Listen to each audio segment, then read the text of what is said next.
কথা পাতিম। প্ৰথমে মই সৰু কেইটামান কথা যি মোৰ দৃষ্টিত সৰু, কাৰোবাৰ দৃষ্টিত সৰু, নিবনুৱা যুৱকৰ বাবে বহুত ডাঙৰ কথা, মই কেইটামান কথা ক'ব খুজিছো। এডিআৰই আৰু বিভিন্ন পৰীক্ষাৰ ৰিজাল্ট আৰু নিযুক্তি পত্ৰ আমি 10 অক্টোবৰত দিবৰ বাবে সিদ্ধান্ত লৈছিলো। কিন্তু যোৱা কেইদিনমানৰ ঘটনা প্ৰবাহ আৰু গুৱাহাটী হাইকোৰ্টৰ এটা ৰায়ৰ বাবে আমি অকণমান থমকি ৰ'বলগীয়া হৈছে।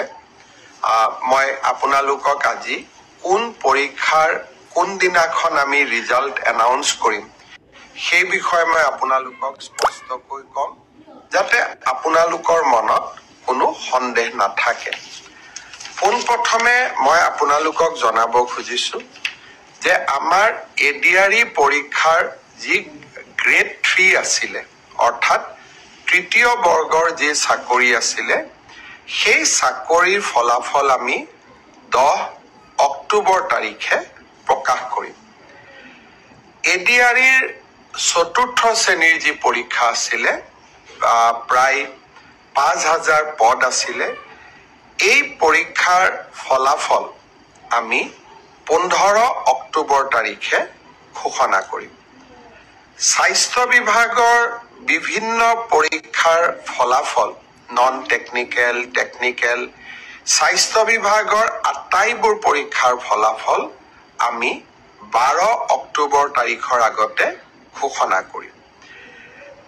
এলিমেণ্টাৰী প্ৰাথমিক বিদ্যালয়ৰ শিক্ষকৰ নিযুক্তিৰ বাবে আমি যি পৰীক্ষা বা আমি যিটো নিযুক্তিৰ প্ৰক্ৰিয়া আৰম্ভ কৰিছো, সেই পৰীক্ষাৰ ফলাফল আমি 15 পৰা 20 অক্টোবৰৰ ভিতৰত প্ৰকাশ কৰিম। তাৰ কাৰণ প্ৰাথমিক বিদ্যালয়ৰ শিক্ষক-শিক্ষয়িত্ৰীৰ পৰীক্ষাৰ ফলাফল ঘোষণা কৰাৰ আগতে আমি গ্ৰেজুৱেট টিচাৰ আৰু পোষ্ট গ্ৰেজুৱেট টিচাৰৰ ৰিজাল্ট ঘোষণা কৰিব খুজিছো, যাতে অভাৰলেপিং নহয়, অৰ্থাৎ প্ৰাথমিক বিদ্যালয়ৰ শিক্ষকৰ পদ নিৰ্বাচিত গ্ৰেজুৱেট টিচাৰ বা পোষ্ট গ্ৰেজুৱেট টিচাৰ সকলে দখল কৰিব নোৱাৰে আৰু আমাৰ যুৱক যুৱতীসকল যাতে বঞ্চিত নহয়।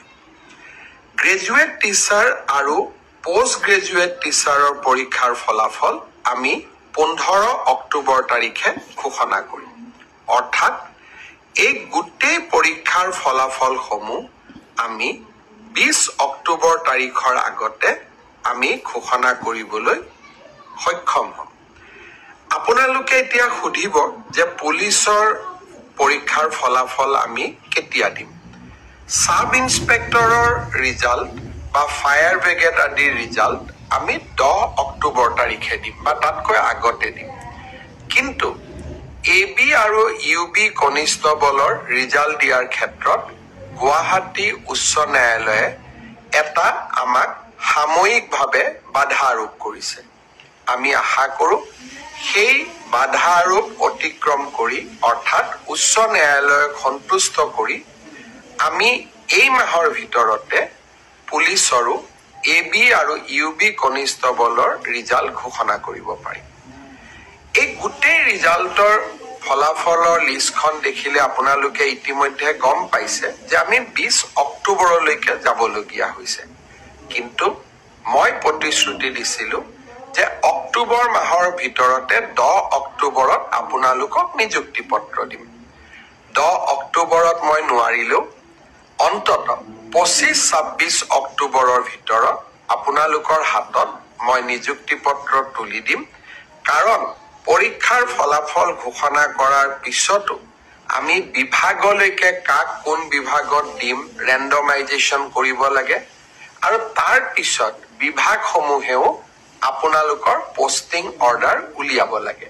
সেইকাৰণে অক্টোবৰ মাহৰ ভিতৰতে আপোনালোকৰ নিযুক্তি হ'ব, কিন্তু কেইটামান দিন আপোনালোকে অপেক্ষা কৰিব লাগিব। ইয়াৰ কাৰণো আপোনালোকে জানে, যোৱা কেইবাটাও দিন ধৰি আমি কোনেও কাম কৰিব পৰা নাই। জুবিনৰ মৃত্যু বা জুবিনৰ দুৰ্ঘটনাৰ পিছত বা বহুতে কোৱাৰ দৰে হত্যাৰ পিছত যি ধৰণে আমি নকওঁ কিয় আমাৰ মনবোৰ বিষাদেৰে ভৰি পৰি আছিল কাম কৰিব পৰা কোনেও নাছিল কিন্তু আমি যিহেতু আগুৱাই যাবই লাগিব সেইবাবে মই আজি আপোনালোকক নিশ্চিতভাৱে কোন পৰীক্ষাৰ কেতিয়া ফলাফল ঘোষণা কৰিব তাক মই জনালো আৰু আপোনালোকে যাতে নৱেম্বৰ মাহতে চাকৰিত যোগদান কৰিব পাৰে তাৰো আমি নিশ্চিতভাৱে ব্যৱস্থা লম বন্ধু বান্ধৱীসকল